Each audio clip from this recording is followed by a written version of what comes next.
ये Bible study session है जिसका बेसिकली आज ये तीसरा लेसन है और हमने हमेशा की ज़िंदगी से इसको शुरू किया था, लेकिन मैं आज एक साइड नोट से मैसेज को शुरू करना चाहता हूँ। होसिया उसका 6 बाब और उसकी 6 आयत पढ़ना चाहता हूँ। इसका रेफरेंस हमें मत्ती की इंजील में खुदा यीशु मसीह के थ्रू भी मिलता है कि जब उन्होंने फकीयों फरीसियों से बात कर रहे थे तो एग्जैक्टली इसी आयत को खुदा ने वहाँ पर कोट भी किया था, 12वें बाब में भी और 9वें बाब में भी मत्ती की इंजील में। और होसिया 6 बाब की 6 आयत कहती है, होसाया चैप्टर 6 वर्स 6, क्योंकि मैं कुर्बानी नहीं बल्कि रहम पसंद करता हूँ और खुदाशनासी को सोख्तनी कुर्बानियों से ज़्यादा चाहता हूँ। अब मैं इसको इंग्लिश के अंदर भी पढ़ना चाहूँगा।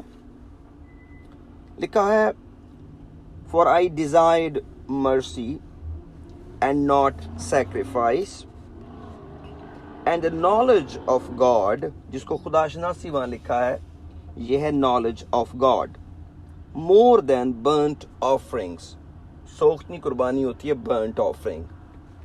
तो जो हमारा पहला लेसन था वो ये था कि अगर हमें हमेशा की ज़िंदगी पानी है तो हमें खुदावंद को जानना है और खुदावंद से प्यार करना है। तो हम ये बात जान चुके हैं कि असल में जो पहला हुक्म है इसराइल को खुदा ने दिया वो कुछ करना नहीं था बल्कि वो जानना था, क्योंकि वो हुक्म यूँ शुरू होता है कि सुन आए इसराइल, खुदावंद तेरा खुदा एक ही खुदावंद है। तो ये करना नहीं है, ये जानना है। जब आप सुनते हैं तो सुनने का मकसद है कुछ जानना। तो खुदावंद की अपनी प्लानिंग में शुरू से ही था कि लोग मुझे जाने ताकि वो मुझे प्यार कर सकें, क्योंकि जिसको आप जानते नहीं हैं उससे मोहब्बत करना बड़ा मुश्किल होता है। तो जो मोहब्बत है, क्योंकि ये एक नेचुरल डिसीजन है या कमिटमेंट है, तो इसलिए इसको आप बाहर से नहीं डाल सकते। इसका एक ही तरीका है कि हम नॉलेज की तरफ जाएं। और खुदावंद ने खुद कहा कि मुझे कुर्बानी नहीं, मुझे रहम पसंद है। और फिर सोख्तनी कुर्बानी से ज़्यादा मुझे ये पसंद है कि कोई मेरे बारे में जानना चाहे, क्योंकि कुर्बानी तो आप खुदा को जाने बगैर भी दे सकते हैं। हम अपने माल की कसरत से या किसी मकसद को हासिल करने के लिए या शुक्रगुजारी के लिए कुर्बानियाँ चढ़ाते हैं। इबादत भी एक तरह से कुर्बानी है। होंठों का फल तो क्लियर कट कुर्बानी है, सखावत कुर्बानी है, भलाई कुर्बानी है। तो ये तो हम जिंदगी में देखते हैं कि कुर्बानियाँ तो बहुत सारी हैं, लेकिन क्या हमारे अंदर ये डिज़ायर है कि हम खुदा को जानें?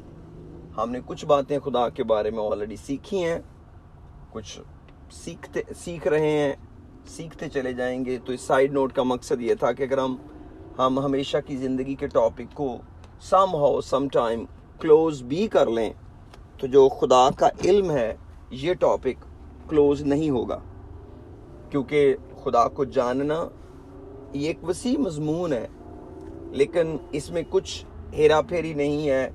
इसमें कुछ ऐसा नहीं है कि कभी कुछ जैसे कहते हैं, कभी कुछ कह दिया, कभी कुछ कह दिया, कभी कुछ, ऐसा कभी नहीं होगा। ये सच्चाई का कलाम है और सच्चाई से सच्चाई की तरफ हम बढ़ते चले जाएंगे। तो जो हमारी सेकंड स्टडी थी वो खुदा ने मुझे इस तरह डायरेक्शन दी थी कि मैंने फेथ पर उसको डिस्कस किया था कि अगर हमें हमेशा की ज़िंदगी चाहिए तो हमें खुदा पर, यानी खुदा के बेटे पर ईमान लाना होगा।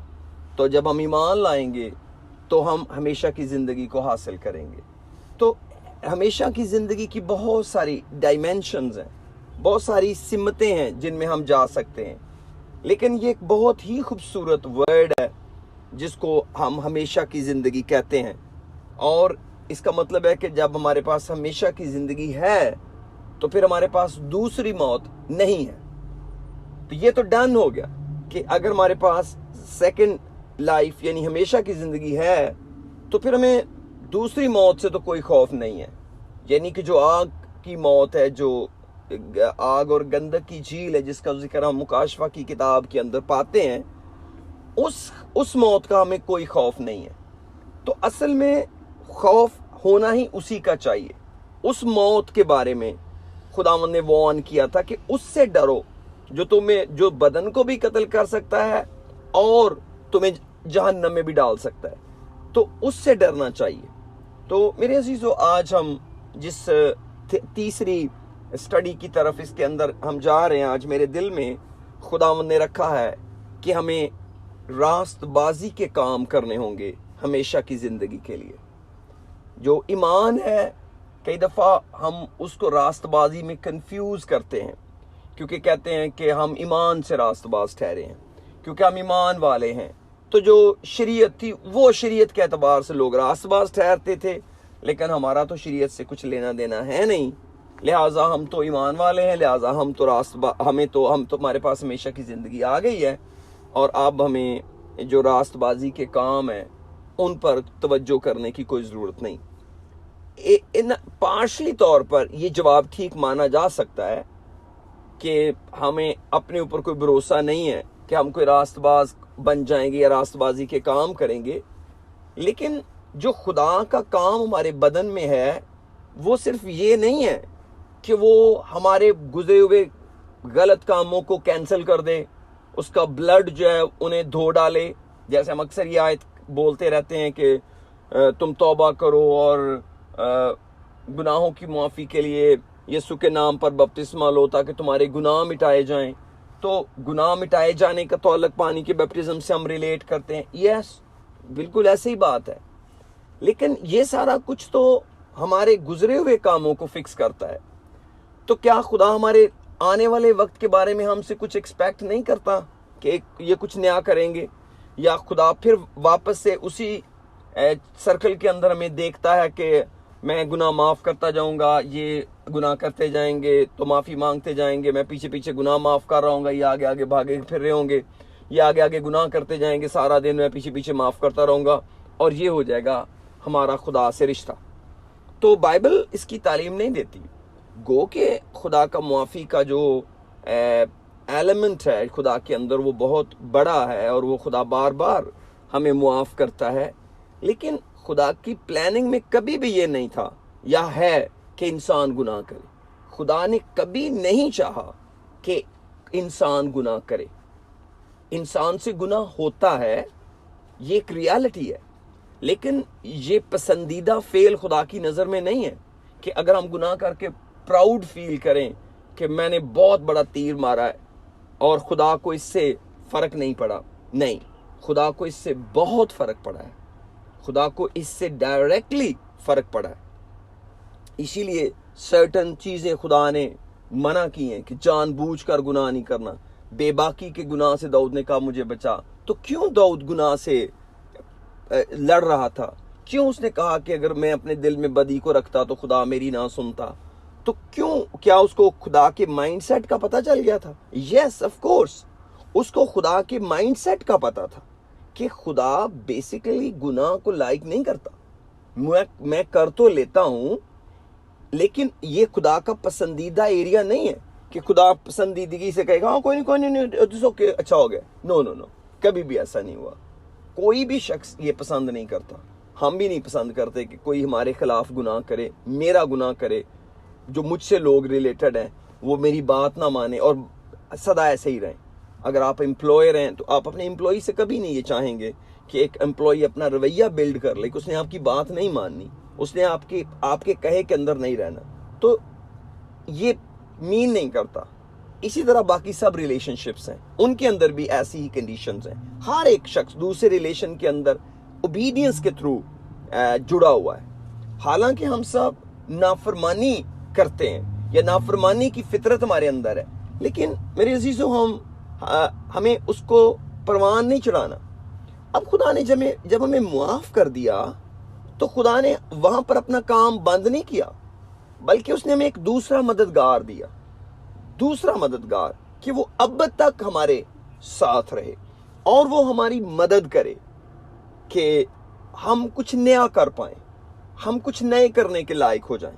मैं चाहता हूं एक आयत से मैं इसको शुरू करना चाहता हूं, और मेरे साथ अगर आप रोमियो उसका 5वां बाब और उसकी बिल्कुल लास्ट वर्स पर जाएंगे तो वहां पर एक खूबसूरत हमें एक स्टेटमेंट मिलती है कलाम मुकद्दस की 5वें बाब की 21वीं आयत में। मैं इसको थोड़ा सा ऊपर से शायद पढ़ूंगा, लेकिन मैं चाहता हूं कि मैं आपको इसका थोड़ा सा एक फ्लेवर दूं कि खुदा का प्लान हमारे बारे में है क्या।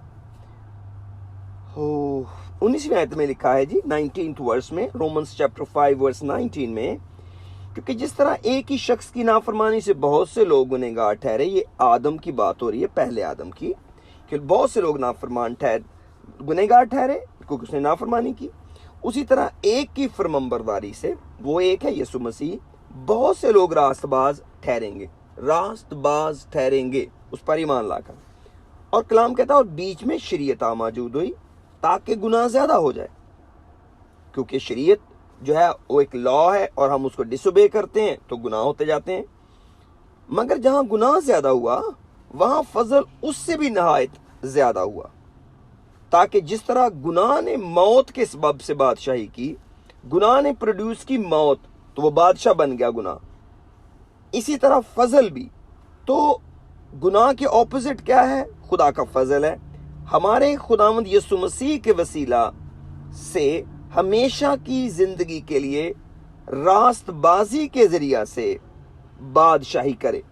अब खुदा ने हमको फजल दिया है कि हम खुदावंद यीशु मसीह के वसीला से हमेशा की जिंदगी के लिए रास्तबाजी के जरिया से बादशाही करे। तो जो फजल है उसका जो कंफर्टेबल जोन है वो गुनाह नहीं है। जो फजल है खुदा का, जो खुदा की कुदरत है, जो खुदा के रूल कुदस के थ्रू हमें मिली है, उसकी जो वर्किंग ग्राउंड है वो गुनाह का एनवायरनमेंट नहीं है। गो कि वो हमारे गुनाह को डील करता है, मगर उसका वर्किंग एनवायरनमेंट रास्तबाजी है। रास्तबाजी का मतलब है राइट रिलेशनशिप विद गॉड, खुदा के साथ अलाइन होना, कि वो खुदा के साथ अलाइन है। इसलिए मेरे अजीजों, जब हम खुदावंद के पास आते हैं, और अगर हम आगे 6ठा चैप्टर शुरू करेंगे तो वहां पर हमें एक लॉन्ग डिस्कशन मिलती है अपने अज़ा के बारे में, पानी के बैप्टिज्म के बाद, कि हमको अपने अज़ा खुदा के हवाले करने हैं ताकि हम रास्तबाजी का फल पैदा करें।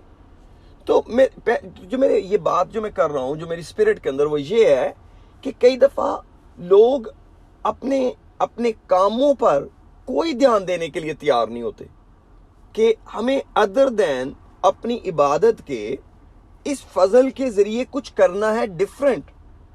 क्योंकि अगर कोई मसीह यीशु में तो वो नया मखलूक है, तो पुरानी चीजें जाती रहीं।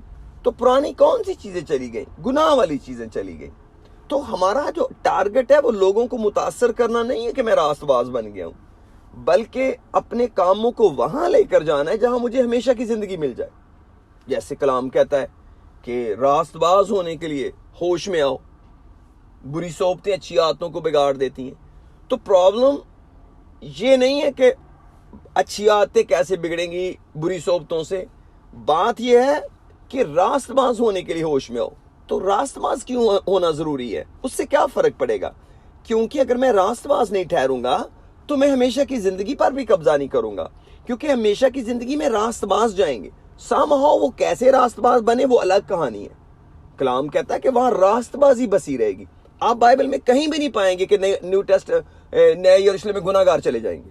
वहां पर लिखा है कि खुदा एक ऐसी दुल्हन कलीसिया को लेने आ रहा है जिसके बदन में कोई दाग, धब्बा और झुर्री और कोई ऐसी चीज ना हो, बल्कि वो बेदाग और वो पाक हो।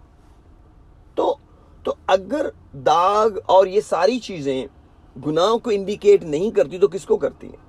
इसका मतलब है हमें एक निजात पाने के बाद एक स्ट्रेट वे एक होमवर्क मिला है। और वो होमवर्क हमें कहां से मिलता है? खुदा के कलाम से, फेलोशिप से। हमारे जमा होने का मकसद क्या है? कि जब तुम जमा होते हो तो एक दूसरे को नसीहत करो, क्योंकि खुदा ने हमारा जो सारा निजात का प्रोसेस है वो टीचिंग में डाल दिया है कि हम किसी से बात करते हैं। इसीलिए यीशु मसीह बार बार अप्रिशिएट करते थे जिनके सुनने के कान हो वो सुन ले, जिसके सुनने के कान हो वो सुन ले। फिर मुकाशवा के अंदर पहले 3 अबवाब में, स्पेशली दूसरे और तीसरे बाब के अंदर जहां 7 कलीसियाओं का हमें जिक्र मिलता है, वहां पर बार बार 7 टाइम्स ये रिपीट है कि सुनो कि रूह कलीसियाओं से क्या फरमाता है। तो वहां पर रूह का जिक्र है कि रूह कलीसियाओं से क्या फरमाता है। तो इसका मतलब है कलीसिया कैसे तैयार होगी? सुनने से। सुनेगी क्या? खुदा का कलाम। तो हमारी जो सारी जिंदगी है वो सुनने पर तवज्जो देती है। इसीलिए हमें शागिर्द बनना है और शागिर्द बनाना है। शागिर्द की एक सिंपल सी डेफिनेशन है जो सुन सकता है। उस्ताद की सिंपल सी डेफिनेशन जो बोल सकता है। उस्ताद बोलने पे तवज्जो रखता है, शागिर्द सुनने पर। इसीलिए सारे उस्तादों को कहा गया है कि वो उस्तादों से ज्यादा शागिर्द बने, क्योंकि अगर वो सुनेंगे तो वो कुछ सुना सकेंगे। और खुदावन ने पर्टिकुलरली कहा कि जो कुछ तुम अंधेरे में सुनते हो ना, उसकी कोठों पर मुनादी करना। तो मैं जब तक सुनूंगा नहीं, मैं सुनाऊंगा क्या? तो इसका मतलब है कि अल्टीमेटली हम सब शागिर्द हैं। तो मैं आपको इनकरेज ये कर रहा हूं कि अगर हमने रास्तबाजी के काम भी करने तो अल्टीमेटली हमें कलाम ही के पास आना पड़ेगा, हमें मुनादी ही को सुनना पड़ेगा।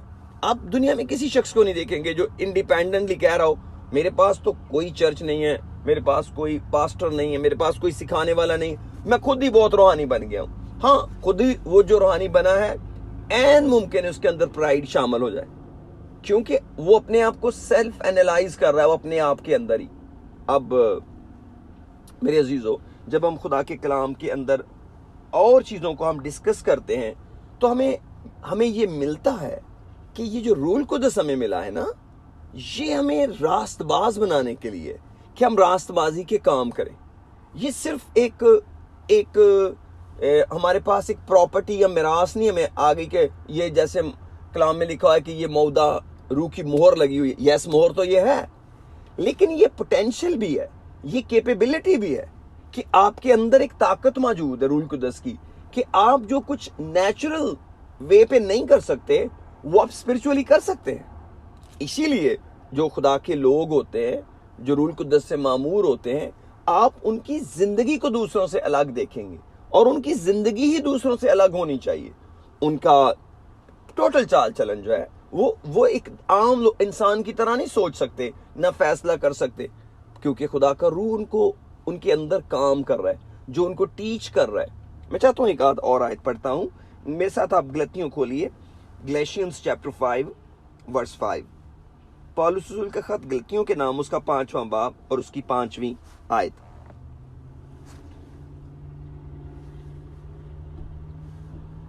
थोड़ा सा ऊपर से पढ़ता हूं ताकि आपको यहां से क्लियर पता चले। 4थी आयत में लिखा है, गैलेशियंस चैप्टर 5 वर्स 4 में, तुम जो शरीयत के वसीला से रास्तबाज ठहरना चाहते हो, मसीह से अलग हो गए। तो कैसे लोग चाह रहे थे कि वो शरीयत पर अमल करें? तो क्या करना था फिर हमें तो रूल कुदस की ताबेदारी करनी थी, हमें तो रूल कुदस की ताबेदारी करनी थी, हमें कलाम की ताबेदारी करनी थी, हमें खुदा की ताबेदारी करनी थी। हमने शरीयत पर अमल नहीं करना शुरू कर देना था कि मैं ये करूं, मैं ये करूं, मैं ये करूं, तो आप उसमें मिस करते चले जाएंगे। आप किसी का भी हुक्म अगर मानेंगे ना तो आप नाकाम हो जाएंगे। आप जिसके हुक्म में रहना चाहते हैं उसकी ताबेदारी में जाना पड़ेगा, तभी आप हर तरह का हुक्म मान पाएंगे। इसीलिए तो लिखा है कि सबमिट भी करो और ओबे भी करो। तो सबमिशन जो है, it is much more bigger word than obedience. तो यहां पर क्या लिखा है? 5वीं आयत में लिखा है, क्योंकि हम रूह के बायस ईमान से रास्तबाजी की उम्मीद के बर आने के मुंतजिर हैं। थोड़े से मुश्किल लफ्ज हैं, लेकिन थोड़े से हम इजी करके पढ़ सकते हैं। हम रूह के बायस ईमान से, अब रूह और ईमान हमें मिल गया, तो क्या चीज प्रोड्यूस होगी? रास्तबाजी, होप ऑफ राइचियसनेस, ये चीज हमारे अंदर प्रोड्यूस होगी। वो रास्तबाजी नहीं जो शरीयत की है, बल्कि वो रास्तबाजी जो ईमान की है। ईमान की रास्तबाजी क्या होती है? ईमान की रास्तबाजी कहती है, खुदावन तू जो कुछ कह रहा है ये ठीक है, ये बिल्कुल ठीक है। मसलन इब्राहिम तेरी औलाद आसमान के सितारों और जमीन की रेत की मानद होगी। खुदावन ये बात ठीक है। अच्छा, तो चल फिर तेरा नाम चेंज करते हैं, तू इब्राहिम नहीं इब्राहिम है। चलो जी, इब्राहिम बन गया, कौमों का बाप बन गया। ठीक है जी, बेटा भी एक भी नहीं है तो कौमों का बाप बन गया। तो उसने इस कदर खुदा पर डिपेंड किया कि कलाम कहता उसका ये ईमान उसके लिए रास्तबाजी गिना गया। और ये सिर्फ उसी का नहीं, हमारा भी ईमान रास्तबाजी गिना जाएगा। रोमियो के अंदर वहीं पर ही लिखा हुआ 4 बाब में कि जैसे इब्राहिम का ईमान रास्तबाजी गिना गया, हमारा भी। हमारा कौन सा ईमान? तौबा करो, ईमान लो, तौबा करो, बपतिस्मा लो ताकि तुम्हारे गुनाह मिटाए जाएं। हमने ईमान लिया है। किसने कहा है? खुदा ने कहा है। कहाँ लिखा है? किताब मुकद्दस में लिखा है। रियल में ऐसा होगा क्या? जब मैं पानी से निकलूंगा तो मेरे गुनाह धुले होंगे? यस। क्यों? कैसे पता चला है? खुदावन ने कहा, मैंने मान लिया। अब कोई आदमी बहस करे, ओ यार पानी जुतरा नौते की फर्क पैना है, ओ ये देना की हो जाना है। यस, वो ठीक बात कह रहे हैं, क्योंकि पतरस भी यही कहते हैं कि उससे जाहिरी पाकीज़गी तो हासिल करना मुराद है नहीं, बल्कि खालिस नीयत से खुदा का तालिब होना मुराद है। तो पानी का बपतिस्मा तो एक ताबेदारी का निशान है, ना कि कोई ऐसा उसमें फार्मूला है जिससे आपके और मेरे गुनाह धुल गए। नहीं, इसका मतलब है ताबेदारी। जो खुदा के साथ जो ईमान का सफ़र है वो ताबेदारी का सफ़र है। तो मैं आपको बताना ये चाहता हूँ कि, या जो बात मैं आपके साथ शेयर कर रहा हूँ, मैं जल्दी से लास्ट की तरफ जाना चाह रहा हूँ, रोमियो 8 बाब की तरफ। I don't want to prolong it little bit. 8वां चैप्टर मेरे साथ खोलें, और यहाँ पर बड़ी खूबसूरत आयतें हैं। ये पूरा चैप्टर ही जो है ये एक बहुत ही ज़्यादा थियोलॉजिकली पावरफुल इसमें बातें लिखी हैं रोमियो 8 बाब में, रोमन्स चैप्टर 8 में। लेकिन हम कुछ बातें यहाँ से हम पढ़ते हैं। यहाँ पर हमें रसूल कहते हैं कि 3री आयत में लिखा है, इसलिए कि जो काम शरीयत जिस्म के सबब से कमज़ोर होकर ना कर सकी वो खुदा ने किया। यानी उसने अपने बेटे को गुनाह आलूदा जिस्म की सूरत में और गुनाह की कुर्बानी के लिए भेजकर जिस्म में गुनाह की सज़ा का हुक्म दिया। यीशु मसीह हमारी जगह मर गया ताकि शरीयत का तकाजा हम में पूरा हो। यीशु मसीह हमारी जगह पे गुनाह की जगह मर गया, क्योंकि गुनाह की सज़ा तो मौत है, यीशु मसीह ने ले ली। जो जिस्म के मुताबिक नहीं बल्कि रूह के मुताबिक चलते हैं, ताकि हम जो जिस्मानी हैं, क्योंकि जो जिस्मानी है वो जिस्मानी बातों के ख्याल में रहते हैं, लेकिन जो रूहानी है वो रूहानी बातों के ख्याल में रहते हैं।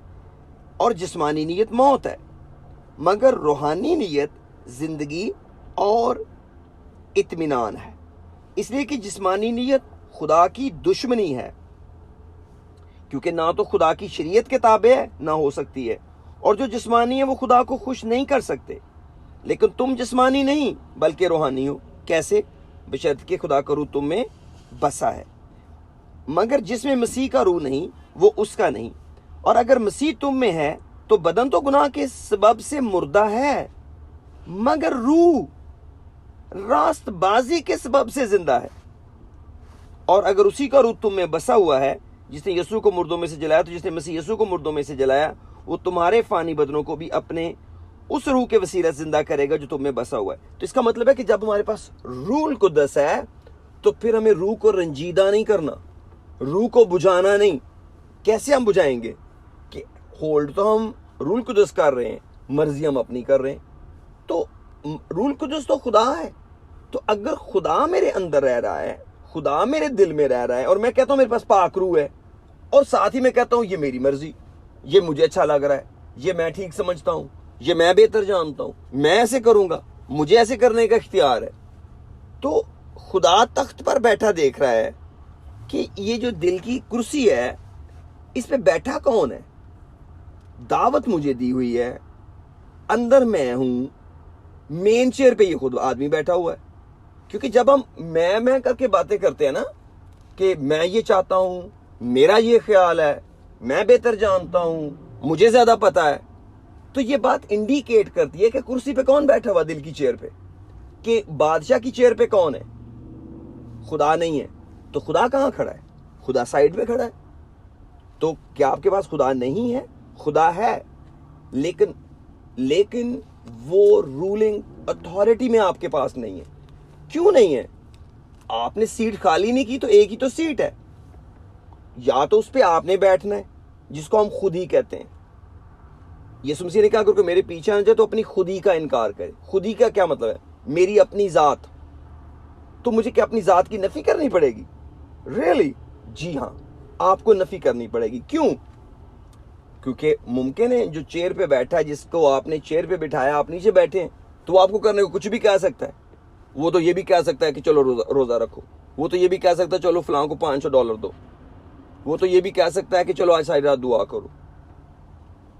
कुछ भी। तो आप फिर क्या बोलेंगे? खुदावंद की ये मर्जी है कि आज मैं रोजा रखूं। खुदावंद मुझे चाहता है कि मैं ये काम ना करूं। असल में खुदावंद चाहता था कि मैं आपसे माफी मांगूं। खुदावंद ने मेरे दिल में डाला कि मैं आपसे सॉरी करूं। खुदावंद ये चाहता है कि मैं इस ग्रुप के अंदर शामिल हो जाऊं। मेरे रूह में आता है कि मुझे मुकद्दसों के साथ रिफाकत रखनी चाहिए। खुदा असल में चाहता है कि मैं अपनी बुरी सोबत को छोड़ दूं। असल में ना खुदा चाहता है कि मेरे दोस्त ठीक हो, रूहानी हो। तो अब रूल कौन कर रहा है? खुदा। तो जब खुदा रूल कर रहा है तो कैरेक्टर अपने आप खुदा सीधा कर लेगा, क्योंकि वो रूलिंग पावर में चला गया। खुदा ने जिम्मेदारी ले ली है। लेकिन सैडली बहुत दफा रूहानी लोग नफसानी होते हैं। वो कुर्सी छोड़ने को तैयार नहीं होते। वो चाहते हैं खुदा उनके बॉडीगार्ड का काम करे, इसलिए तो वो कहते हैं दूसरा मददगार।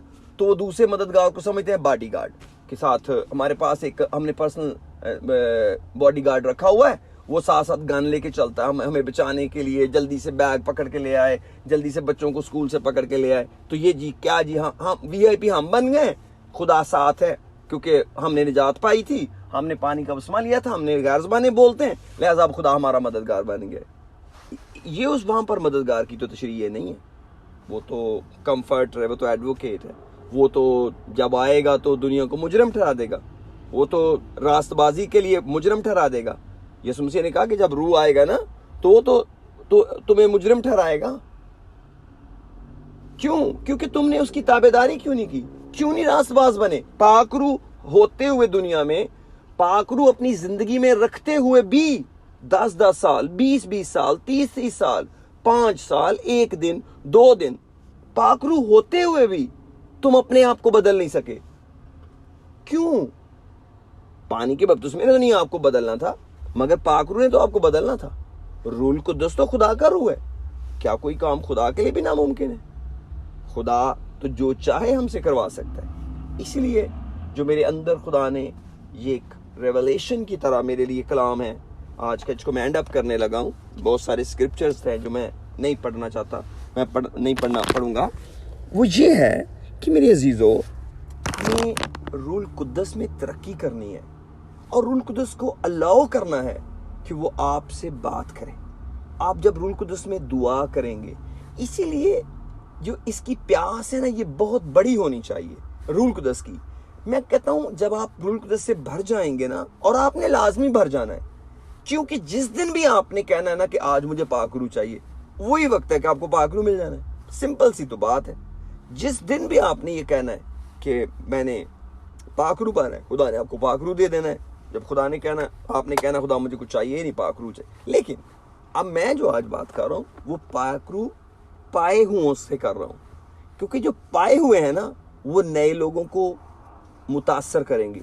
अच्छा यार, इनके पास पाकरू है, तभी ये खुदा की इबादत ऐसे करते हैं, तभी तो ये दूसरों से फर्क लगते हैं, तभी तो इनकी जिंदगी में बहुत फर्क काम होते हैं। तो मेरे अजीजों, ये है वो जीना जो हमें खुदा में मिलता है। ये है वो जिंदगी जिसको खुदा अपने लिए काम में लाता है। इसलिए मैं माजरत चाहता हूँ, कुछ थोड़ा सा मैं नॉइजी एरिया में हूँ तो मुझे अंदाजा नहीं था, लेकिन एनीवे जो भी, लेकिन मुझे आप माफ कीजिए प्लीज। मैं भी बहुत अनईजी आपके लिए फील करूँ। मैं तो बिल्कुल कंफर्टेबल हूँ, लेकिन आप लोग मेरा ख्याल है थोड़ा सा शोर से बहुत रो रहे होंगे। लेकिन मेरे चीज़ों, मैं आपको आपकी रिक्वेस्ट करता हूँ, आप जो पाकरू पाए हुए हैं, मैं जो पाकरू पाया हुआ हूँ, हमें रूल कुद्दस पर डिपेंड करना है। खुदा का रूह खुदा है, वो ज़ाते इलाही है, वो सब कुछ जानता है, वो आने वाली खबरें भी जानता है, वो हमारे लिए आहें भर भर कर शिफायत भी करता है। क्यों ना ऐसे रूह को हम पूरा मौका दें जिंदगी में कि वो मेरे ऊपर रूल करे। आप ज़रूर आज अपने दिल की चेयर को चेक करें, आपके दिल पर कौन बैठा हुकूमत कर रहा है। रोज जब आप कहते हैं ना खुदावन तेरी बादशाही आए या तू मेरे ऊपर बादशाही कर, तो हमें उसको अपनी सीट खाली करके देनी है, अपनी चेयर खुदावंद को देनी है, अपनी चेयर। खुदावंद आप बैठिए, मैं खड़ा हो जाता हूँ, मैं आपके पाँव में बैठता हूँ, आप बातें कीजिए, मैं सुनता हूँ आप क्या कहना चाह रहे हैं। तो फिर रूल कुदस आपको गाइड करेगा और आप भूल जाएंगे जिंदगी में मैं पर टिकना या कॉम्प्लिकेटेड हो के फिर मैं ही में रहना। भूल जाएंगे आप इंजॉय ही नहीं करेंगे कि आप मैं एक खादिम हूँ, मैं एक पास्टर हूँ। मेरी ज़िंदगी में सबसे मुश्किल है अपनी ज़िद पकाना कि जो मैंने कहा है किया जाए, लेकिन जब मुझे ज़रा सा पता चल जाए this is the will of God, God wants it, that's it, ख़त्म बात। बस फिर एक अजीब खुशी, तसल्ली और इत्मीनान होता है। और आपको मैं आपका बताऊं, खुदा आपकी बाइबल में मौजूद है, वहीं पर पढ़ें खुदा की क्या मर्जी है। खुदा कभी आपको इस बाइबल से हट कर नहीं कहेगा, कभी भी खुदा लिखे हुए कलाम को कैंसिल करके आपको नई बात नहीं बताएगा। मैं अक्सर कहता हूँ, लोगों को कहता हूँ कि अगर कोई भाई मेरे पास आ जाए और कहे मुझे खुदा ने रोया में कहा है कि तू लंबे लंबे बाल रख ले, मैं नहीं मानूंगा, क्योंकि खुदा कभी लिखे हुए कलाम से तजावज़ नहीं करता। और इसीलिए लिखा है कि जब कोई कलाम सुनाए तो उसको 2 या 3 परखें कि वो कलाम के मुताबिक है भी कि नहीं। ये गुनाहगारों की बात नहीं, और ये मुकद्दसों की बात हो रही है कि मुकद्दस भी जब सुनाए कलाम को तो उनको देखना चाहिए, सुनने वालों को देखना चाहिए कि ये बाइबल में अलाइन भी है कि नहीं है। कहीं ऐसा ना हो कि तरक्की की बजाय तरक्की पीछे को जा रही हो। ये कब होता है? जब हम रूह की ताबेदारी में नहीं होते। लेकिन जो मेरा पैगाम था वो बहुत ही सिंपल और शॉर्ट था कि अगर हमें हमेशा की ज़िंदगी पानी है तो फिर हमेशा की ज़िंदगी और मेरे बीच में रास्तबाजी के काम भी हैं जो सिर्फ रूल कुदस की ताबेदारी से हो सकते हैं और होंगे, और वो कलाम के अंदर लिखे हुए काम है। बहुत से काम हैं, वो आप खुद भी स्टडी कर सकते हैं। आइए अपने सरों को झुकाते हैं। खुदा आपको बड़ी